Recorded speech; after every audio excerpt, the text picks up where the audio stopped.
আজকে বুদ্ধ পূর্ণিমা এবং ভীষণ পবিত্র দিন। আর ব্যক্তিগতভাবে এই দিনটিতে আমি ছোটবেলা থেকেই খুবই গুরুত্ব দিই। আর ভগবান বুদ্ধের আবির্ভাবের দিন, তো সেই কারণে এবং তোমরাও এরকম একটা দিনে এসেছো, সবাই মিলিত হয়েছো, তোমাদের সবাইকে আমার ভালোবাসা জানাচ্ছি। আর দ্বিতীয়ত দেখো, আমি কিন্তু বক্তা নই, আমার কাজ বক্তব্য রাখা না, আমার কাজ হচ্ছে মানুষকে একটা রাস্তা বদলে দেওয়া। সাধুর কাজ যা হওয়া উচিত, সাধুদের কাজ কি? সাধুদের কাজ মানুষকে একটা রাস্তা বলে দেওয়া, যে রাস্তায় চলে মানুষ ভালো থাকতে পারে। ঠিক ভগবান বুদ্ধ তিনিও ঠিক ঠিক এই কাজটি করেছিলেন। যে কোনো মহাত্মা যারা এসেছিলেন, ভগবান বুদ্ধ তিনি বুঝলেন যে মানুষ যদি ভালো থাকতে হয়, তাহলে এই ব্যবহারিক জগতে যে সমস্ত আমরা চাই, যে সমস্ত পাওয়ার জন্য পাগল আমরা, এই পাগলে ঘুরিয়ে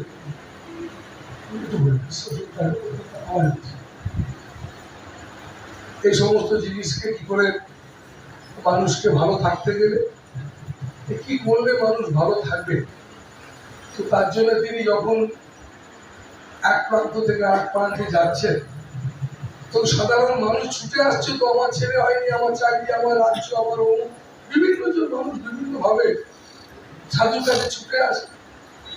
তো সবাইকে তিনি কিন্তু বললেন, দেখো তুমি এসবের থেকে বেরোতে গেলে বাবু তোমায় সাধনা কিছু তপস্যা করতে হবে, এমনি হবে না। তুমি মানব জীবন ধারণ করেছো, অন্য জীবজন্তুর জন্য না, কিন্তু মানব যখন ধারণ করেছে, মনুষ্যত্ব লাভ করেছে, তার জন্য আমাদের কিন্তু সাধন ভজন করতে হবে। কেন? কিসের সাধন ভজন?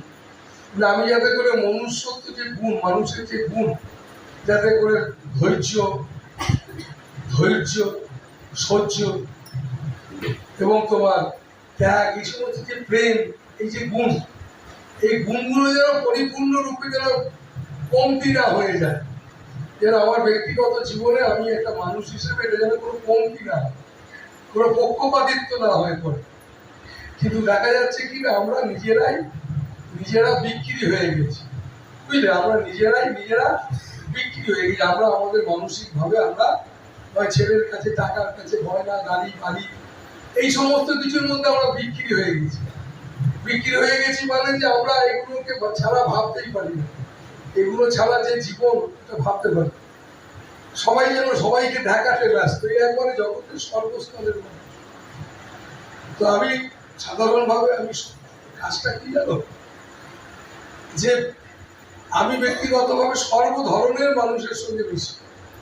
তুমি যদি আমার আশ্রমে যাতায়াত করো, দেখতে পাবে যে জগতের সর্ব ধরনের মানুষ আছে, upper class, lower class, middle class, জগতের সর্ব ধরনের মানুষ। এদেরকে একসঙ্গে নিয়ে চলা কাজটা খুব কঠিন, কিন্তু আমার খুব একটা কঠিন হয় না। আমার ব্যক্তিগত কোনো কঠিন এই কারণে হয় না।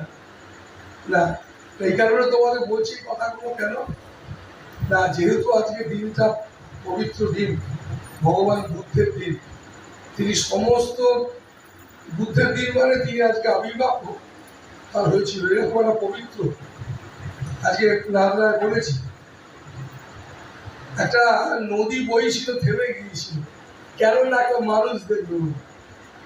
বাঘ হরিণ শিকার করতে এসেছিল, হরিণ দাঁড়িয়ে গিয়েছিল, বাঘও শিকার করা বন্ধ করে দাঁড়িয়ে গিয়েছিল একজন মানুষ দেখে। কে সে? না, ভগবান বুদ্ধ।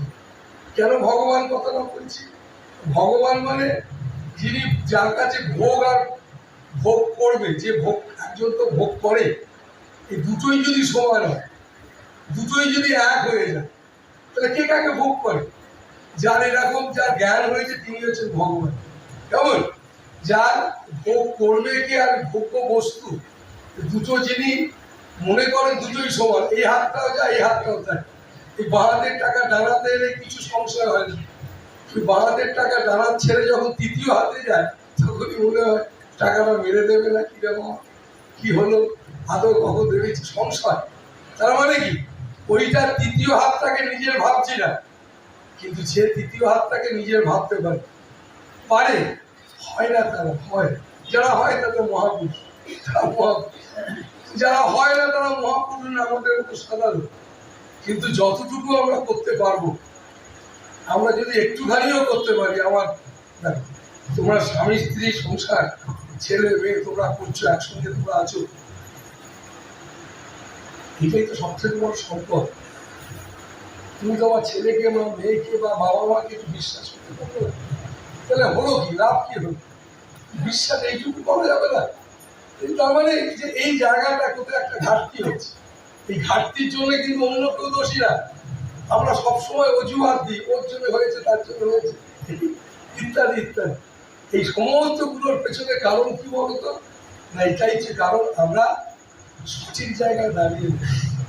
তাই ভগবান বুদ্ধের মতো মানুষ, মহাপুরুষ, অবতার, ভগবান কথা, কারণ তিনি সেই জায়গায় পৌঁছেছিলেন, যিনি ভোগ্যবস্তু আর ভোগ করবে কে, এই দুটো এক হয়ে গেছিল। যে আর ভোগ করার জিনিস যার কাছে নাই, যিনি জগতের ভোগের কোনো বস্তু বলে কিছু আছে যিনি বিশ্বাস করেন না।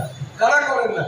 যারা মনে করেন জগতে সমস্তটাই আমারই, এই হাতটা যেমন আমার, সবটাই আমার অঙ্গ, সবটাই আমি। যারা মনে করে সবটাই তোমার, এর মালিক হচ্ছেন সেই পরম প্রেমময়, এটা আমার নয়, আমারটাও আমি যেটা সেটাও সেই প্রেমময়। তো সেই কারণে যারা এই বোধে যারা প্রতিষ্ঠিত হয়, তারা এটা বুঝতে পারে, তারা এরকম হয়। কিন্তু সাধারণ মানুষ যারা আমরা, তাদের কিন্তু মাথায় রাখতে হবে, এই সমস্ত মহাপুরুষরা বলেছিলেন এই তাবিজ কখনো মাধুরী পড়ে হবে না। তুমি যদি অনেক বই পড়ো, অনেক কিছু করো, ওটা আলাদা জিনিস। চাকরি বাকরি করা, টাকা উপার্জন করা, ডাক্তার, ইঞ্জিনিয়ার, কোনো কোম্পানির সিও হওয়া, এসব একেবারে নিজেকে জানা, আমি সেই অসীম অনন্ত, আমি কোনো সময় মরি না, আমি ছিলাম, আছি, থাকবো, আমি শুধু এই শরীরটা না, এইটা ভেতর থেকে বলা, এটা এটা এটার জন্য আলাদা পথ, তার নাম আধ্যাত্মিক। তো তার নাম এটা কেন তোমার পথ? এটাই তো মনুষ্যত্বের পথ। মানুষ যখন বুঝতে পারবে এই শরীরটা আর একটা শরীর কিচ্ছু নাই জগতের, এটাই তো মাধ্যম, এই জগতে আমরা এসেছি, এই শরীরটা একটা মাধ্যম, এই মাধ্যম দিয়ে যেমন একটা কাটারি ছাড়া কিছু কাটা যায় না, ঠিক তেমনি কাটারিটা কাটার একটা মাধ্যম। জগতের সমস্ত কিছু, এই জগতে এসেছি তুমি আমি সবাই এসেছি, বাবা মা একটা মাধ্যম। এই জগতের সমস্তটা যুক্ত, একটা পা আর একটা পায়ের সঙ্গে যুক্ত না হলে হাঁটতে পারি না। আমাদের চোখের পাতাটা একটা কিছু দিলেই সঙ্গে সঙ্গে জুড়ে যাচ্ছে, যুক্ত বলেই তো আমরা। তার জন্য কি, জগতের সমস্ত কিছু, এই হজম করছি, হাঁটছি, এই শ্বাস প্রশ্বাস নিচ্ছি, এই সমস্ত কিছুটা একটা যোগ। তাই আমাদের এই বিশ্ব ব্রহ্মাণ্ডের সঙ্গে আমরা যুক্ত। যোগী কাকে বলে জানো? যোগী হচ্ছেন যারা জেনেছেন যে বিশ্ব ব্রহ্মাণ্ডের সঙ্গে আমরা সবাই যুক্ত। তাই তুমি আমি জানি না, আমি আমাকে টানছি কেন, তুমি বলে গুরুদেব আপনি জানেন না? না দেখো, আমি যদি তোমার জায়গায় না দাঁড়াই, আমি যদি বলি না আমি সব জানি, তবু তুমি মনে করতে পারবে না। এই জায়গায় পৌঁছতে গেলে তোমাকে, গুরুদেব তুমি ভগবান।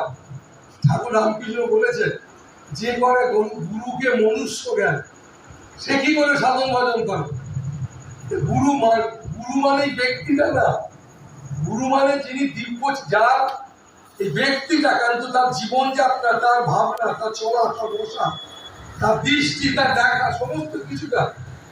শাস্ত্র বলছে একটা মানুষ, তিনি যদি মহাপুরুষ হন, তিনি যদি এই সমস্ত কামনা বাসনার ঊর্ধ্বে চলে যান, তার দৃষ্টিটা দেখবে একটা, ওই আজ সকালে গাইছে মা, সুন্দর গানটা ভাইয়া, দেখো খুব সুন্দর, আজকের দিনে সুন্দর প্রার্থনা ভগবান বুদ্ধের এরকম পবিত্র দিনে। আমার দিকে ঘুরে বাজা, বুঝলি, সবাই মিলে করবি, কেমন? মাইকটা দে, মুখের কাছে দে।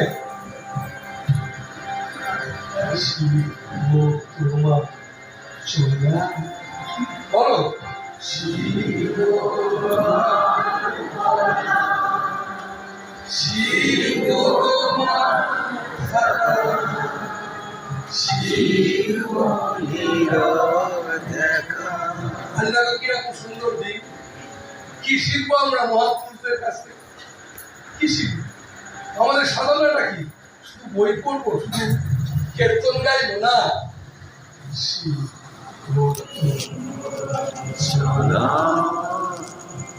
শিব তোমার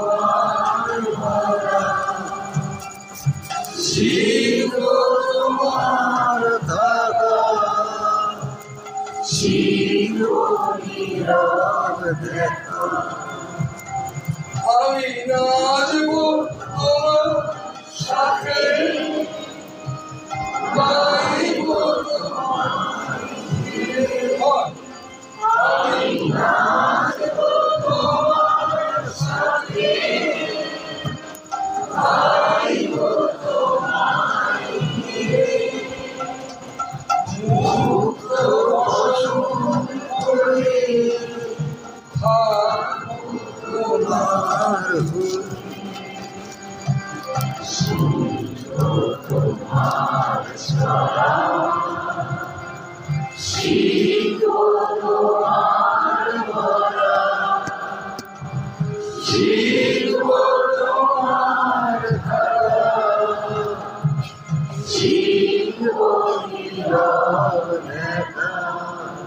দেখো, এইটা আমরা মুখে বললাম, এটা যদি ভেতরে প্রতি মুহূর্তে বলতে থাকি, আমি শিখব তোমার চলা।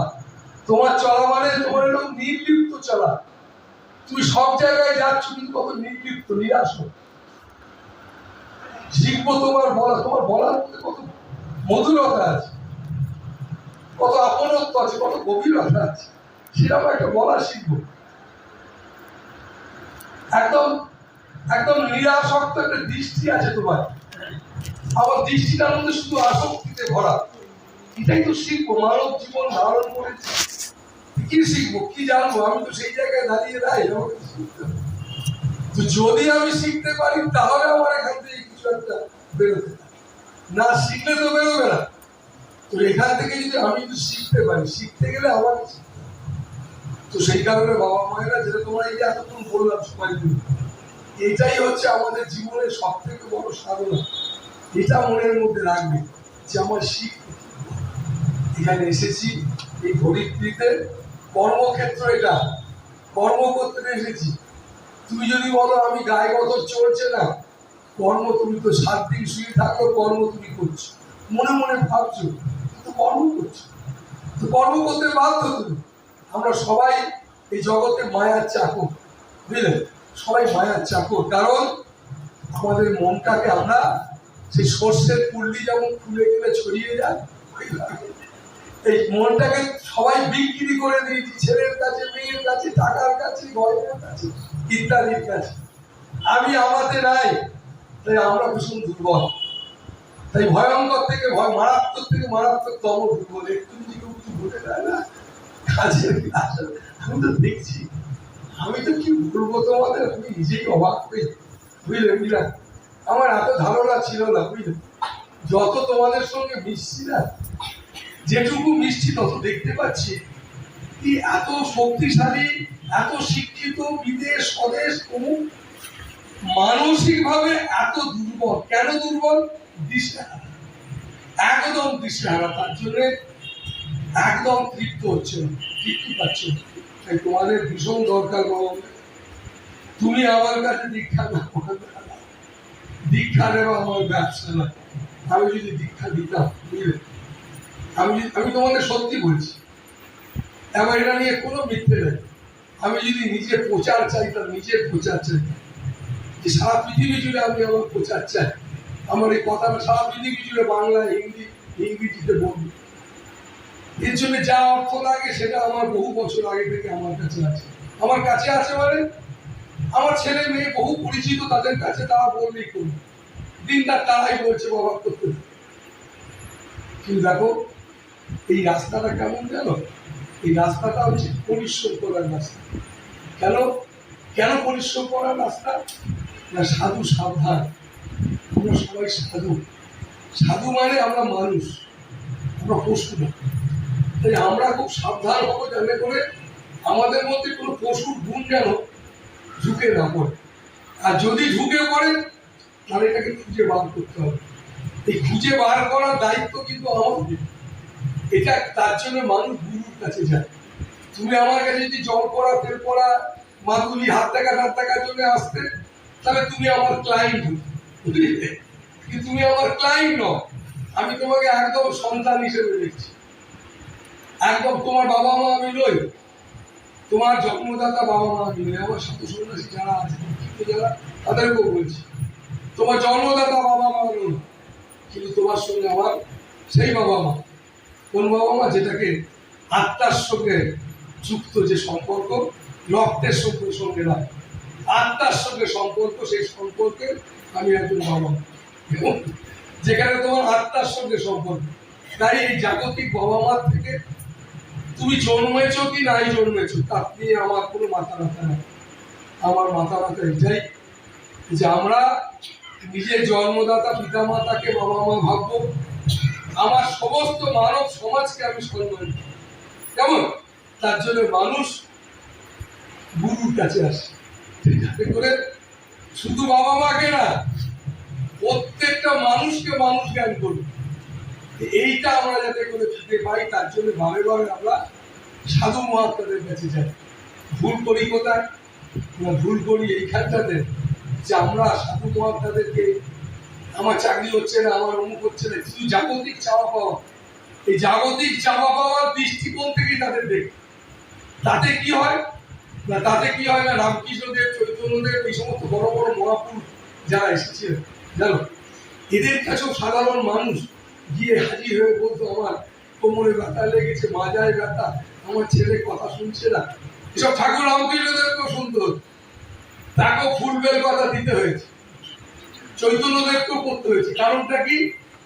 দেখো, যাকে আজকে মানুষ সাধনা করছে, হে ঠাকুর দেখা দাও, তুমি যদি তাকে দেখা পাও, তুমি তার কাছে কি আর তোমার ছেলে মেয়ে রোগ সারাবার জন্য চাইবে? তারা তাকে দেখতে চাইছে, সব ছেড়ে দিয়ে ঠাকুর আমি কিচ্ছু চাই না, শুধু তোমায় চাই। এই তারা যদি তাকে পেয়ে যায়, তারা কিন্তু ঠাকুরকে বলবে, ঠাকুর তুমি আমার এসবের ছেলের রোগ সারিয়ে দাও। শ্রী ঠাকুর নিজে, তাকে যখন ক্যান্সার হয়েছিল, জানো, তাকে যখন বলেছিল ঠাকুর তোমার এত রোগ, তুমি এত মানুষ, তুমি মাকে বললেই তো মা তোমায় সারিয়ে দেবে, তুমি কেন মাকে বলছো না? তুই বলিস কি রে?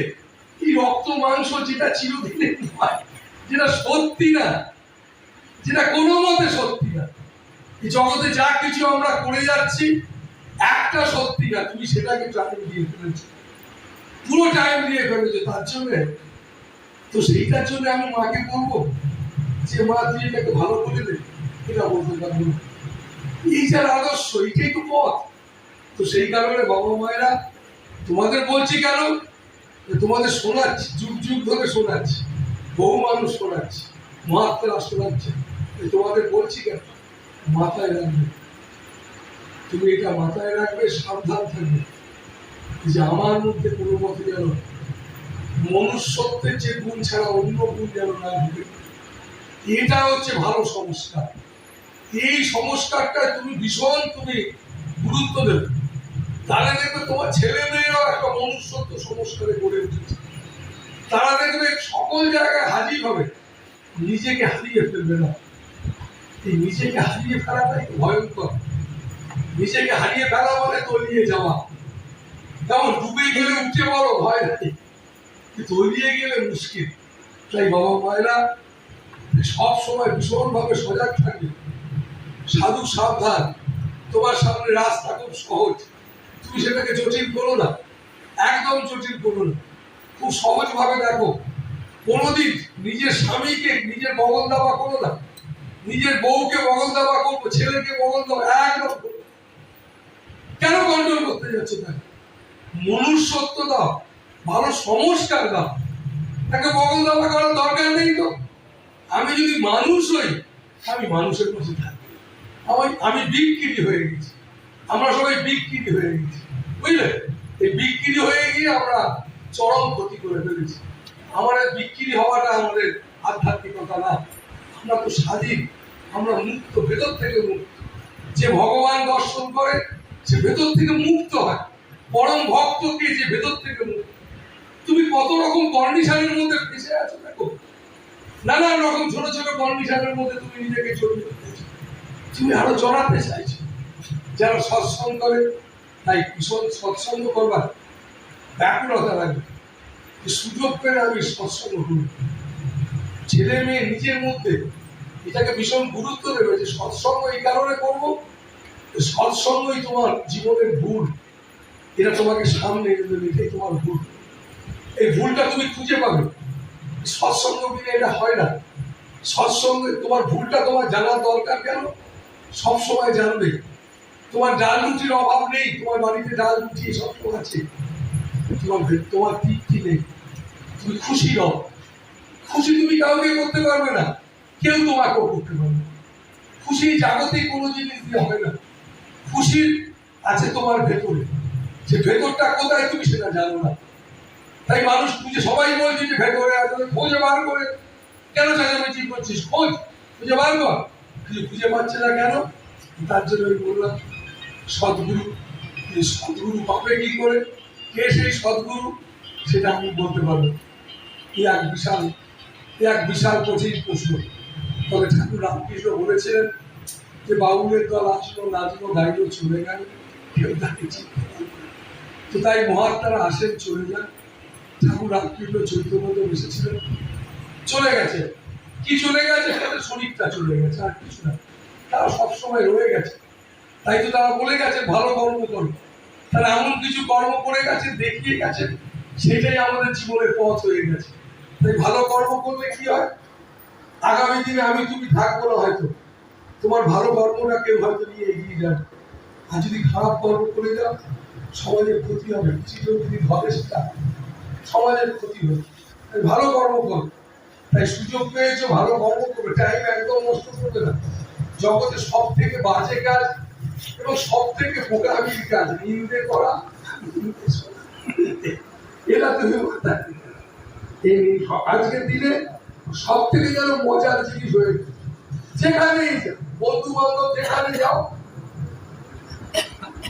তোমার অবর্তমানে দেখবে সমালোচনা হচ্ছে। তুমি নেই, সেই একই বন্ধু নয় ফোনে ফোনে খেতা সেটা, যদি মুখোমুখি হয়ে গেছে ঝগড়া, মুখ দেখা দেখি নেই, এ কিছুদিন আমার ভাব, এ চলছে গাড়ি। কেউ কাউকে তো ভালোবাসে না, বন্ধুত্ব বলে কিছু নাই।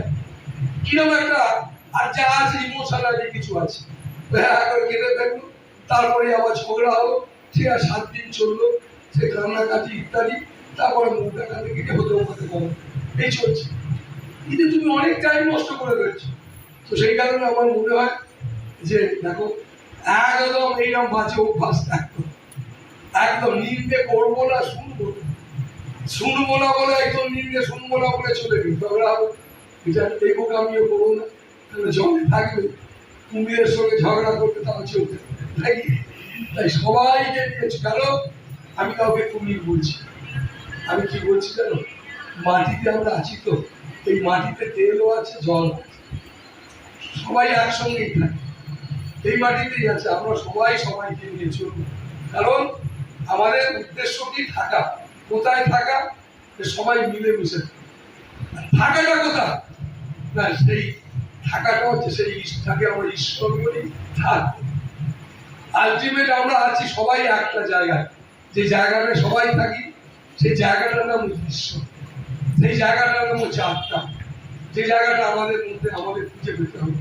তাই বাবা মায়েরা আমরা খুশি হলাম, খুশি হচ্ছি, আর আমরা সবাই কিন্তু শিখবো, চলবো, বলবো ভেতর থেকে। এই এত প্রার্থনা, এত তোমাদের কথাবার্তা বলছি, এই সমস্ত কিন্তু ভেতর থেকে আমাদের করতে হবে। আর দেখো বাবা মায়েরা, আমার কাছে তো প্রচুর মানুষ আসছে, যখনই কোথাও বেরোচ্ছি, এটা সেটা রোগ জ্বালা বেড়া, ভগবান বুদ্ধ, কৃষ্ণ, রামকৃষ্ণ, এরা তো মহাপুরুষ অবতার, এদের কাছে তো আসতোই। এরাও বলতো মানুষকে তুমি সাধনা করো, তপস্যা করো, তাকে ভালোবাসো, সব পথে চলো। আমি একটা সাধারণ মানুষ, আমার কাছে তোমাদের মতো অসংখ্য মানুষ বাবা রোগ জ্বালা ব্যায়াম নানা রকম নেই। আমিও তাদেরকে এটাই বলছি, তোমাদেরকে এটাই বলছি, নাম করো। নাম করো মানে পরমাত্মাকে স্মরণ করো। তুমি আমি দীক্ষা দিয়েছি তুমি আমার দীক্ষিত বলে সেটা তা না, কারণ আমার দীক্ষা তোমার ব্যবসা না। আমি দীক্ষা দিতে চাই, তো দীক্ষাটা ব্যাপার না, তুমি যার কাছে দীক্ষা নাও, দীক্ষাটা তো বিষয় নয়। বিষয়টা হচ্ছে দীক্ষাটা যে গুরুদেব দিয়েছেন সেটা যেন তুমি গুরুদেব যেটা বলেছেন, তোমাকে সব থেকে যেটা বলেছেন তুই সেটা বুঝতে পারবি, সেটা কি জানো? কাউকে দুঃখ দিও না, নিজেকে একটু একটু করে বিকশিত করো। মাথায় রাখবে যে আমরা সবাই কিন্তু আমাদের জীবনের উদ্দেশ্য হচ্ছে বিকশিত হওয়া। আমরা সংকুচিত হয়ে গেছি, সংকুচিত হয়ে পড়ছি। আমাদের সকলের উদ্দেশ্য বিকশিত হওয়া। এই সকল মহাপুরুষ যারা এসেছিলেন তারা সবাই ছিলেন বিকশিত। তাই আমাদের সবাই তাদেরকে আমরা প্রণাম করি, ভগবান করি। আমরা রামকৃষ্ণদেবকে চৈতন্যদেবকে দিনরাত পুজো করি। কেন করি? কিসের জন্য করি? ওই তিনি তো আমায় কোনো মাদুরি দেননি, তিনি তো এসে কোনোদিন আমার ছেলের মায়ের টাকাটা দিয়ে যায় স্কুলে পড়া, তুমি তাকে ভালোবাসি কেন? না, এইসবের ঊর্ধ্বে তাকে আমরা দেখি, এসবের ঊর্ধ্বে দেখি। এই যে ছেলের মায়ের হয়নি অমুক হয়, এগুলো আমি চেয়েছি, আমি বিয়ে করবো চেয়েছি, 18 বছর বয়সে তো চাইনি আমি ঘর সংসার ত্যাগ করে মহানন্দের পথে গিয়ে চলবো। আমি যে সময় চেয়েছি 18 বছর বয়সে ছেড়ে চাই, মেয়ে চাই, পড়াশোনা চাই, চাকরি চাই, বিয়ে করবো, গার্লফ্রেন্ড করবো, বয়ফ্রেন্ড করবো, সব করবো, তুমি চেয়েছো। তার জন্য তোমাকে ভাবতে হবে যে তোমার কাছে কান্না আসবে, হাসি আসবে, নানান রকম লল্লাট আসবে, আর তার মধ্যে তোমাকে এইসব কাটিয়ে ওঠার জন্য সৎগুরুর কাছে যেতে হবে, গিয়ে তোমার মানসিক কিরকম একটা মনটাকে তৈরি করতে হবে, কিভাবে মিশতে হবে সবার সাথে, কিভাবে জীবনকে তৈরি করতে হবে। শুধুই কি আমি চাই চাই করে কাটাবো জীবনটাকে, না কিছুটা শুধু আমার দুটো হাত শুধু চায়ের দিকে চলে গেছে, চাই চাই, অন্তত একটা হাতকে দেবো আর একটা হাতকে নেবো। এই দুটো হাত ব্যালেন্স না হলে তো চলতে পারবো না, বাকি তো উঠতে পারে না দুটো টাকা ছাড়া। তো সেই কারণে বাবা মায়েরা আমাদের এই চাই চাই এইটা এত মাত্রায় বেরিয়ে আমরা তৈরি করে ফেলেছি যে আমাদের মধ্যে একটু একটু করে আমায় দিতে হবে। এইটাকে আমাদের এই শক্তিটাকে আমাদের ব্যক্তি জীবনে, আমাদের ইচ্ছা জীবনে তৈরি করতে হবে। কেন? নচেত কিন্তু তুমি ভালো থাকতে পারবে না। আমি তোমায় বলতে পারি, আমি বোধ হয় 35-36 বছর ধরে আমি মানুষকে লক্ষ লক্ষ মানুষকে বলছি তাবিজ কবর শেকড় বাকর হাত থাকে পা থাকে, আমি তোমায় বলতে বহু বছর ধরে বলছি, ওই আমার সামনে এসে তো বলি যে দেবানন্দ বন্ধ করে দাও এসব কথা। এই যে তুমি বলছো তাবিজ কবর বন্ধ করে দাও, নাই বলছি হাজার হাজার বছর ধরে তাবিজ কবর শেকড় বাকর হাত দেখা পা দেখা এসব আছে, হাজার হাজার বছর ধরে আছে। আমার হাজার হাজার বছর ধরে রাম আছে, কৃষ্ণ আছে, চৈতন্য মহাপ্রভু রামকৃষ্ণ আছে, এরাও আছে। এরাও তাই বলেছে যে তোমার কিচ্ছু করতে হবে না, শুধু তাকে ভালোবাসো। এই তোমাকে আমি তাকে ভালোবাসার কথা বলছি। তাই আজকের দিনে দাঁড়িয়ে শুধু তুমি তোমার ছেলের জন্য মগ্ন, স্বামীর জন্য সবটাই আমার আমার আমার করছো, একটু একটু করে তোমার তোমার ভাবো যে আমার ছেলে মেয়ে সংসার এটা আমার না তোমার, এই তোমার দিকে একটু একটু করে ঘোরাবার চেষ্টা করো। তাহলে দেখবে আমার মনে হয় তোমার অনেকখানি তোমার মোহ কমতে পারে, তুমি অনেকটা নির্ভর করতে পারো না। একদিন তোমাকে যাদের তুমি আমার বলছো, আমি ছাড়া চলবে না বলছো, পাগল হয়ে যাচ্ছে, একটু বেশি দিন চলবে না। একটু একটু করে অভ্যাস করো, যেটুকু তুমি পারবে জীবনে। এটাই হচ্ছে নিষ্ঠা, এটাই হচ্ছে তোমার কি বলে নিরাসক্ত মন, নিরাসক্ত হওয়া। তুমি নিজেকে একটুখানি সকল কিছু ছেড়ে থাকতে পারবে, তোমার মন সকল কিছু ছেড়ে থাকতে পারবে। এই যেটা ছেড়ে থাকতে পারলো, এই ছেড়ে থাকাটাই হচ্ছে তোমার জীবনের একমাত্র সম্পদ, যেটা তুমি নিয়ে এসেছিলে এবং এটাই তুমি নিয়ে যাবে। তুমি জন্মাবার সাথে সাথে সাধু বাবা নই, ছেলে কিংবা মেয়ে এসব ছিলাম না। আমাদের সব জানানো হয়েছে তুমি ছেলে, তুমি মেয়ে, তুমি ওখানে জন্মেছো, ওখানে চলেছো, তুমি এই জাত, তুমি সেই জাত, তুমি এই তাই, এসব আমরা শিখেছি। তো সেই কারণে বাবা মায়েরা, আমরা এসবের ঊর্ধ্বে তিনি সেই পরম প্রেমময়, যেখানে দেহ নাই, ছেলে নেই, মেয়ে নেই, আলো নেই, অন্ধকার নেই, বাঁচা নেই, মরা নেই, শুধু আছে তুমি। তাই তোমাকেই আমরা ভালোবাসি, এইরকমভাবে ভালোবাসাকেই ভালোবাসা বলে। তাই আমরা তোমাকে ভালোবাসি, তাই তোমাকে, তোমার সঙ্গে জুড়ে থাকবো, এরকম একটা ইচ্ছা সবসময় মনে রাখবে, প্রার্থনা করবে, প্রভু আমি তোমাকে ভালোবাসি, আর আমার শেষ দিন পর্যন্ত যেন আমি সঙ্গটা ভালো করতে পারি। তাহলে নিশ্চিত আমি তো ভালো থাকবোই, আমার আমার দ্বারা যদি আশপাশে যারা থাকবে তাদের ভালো থাকবো বাবা মায়ের।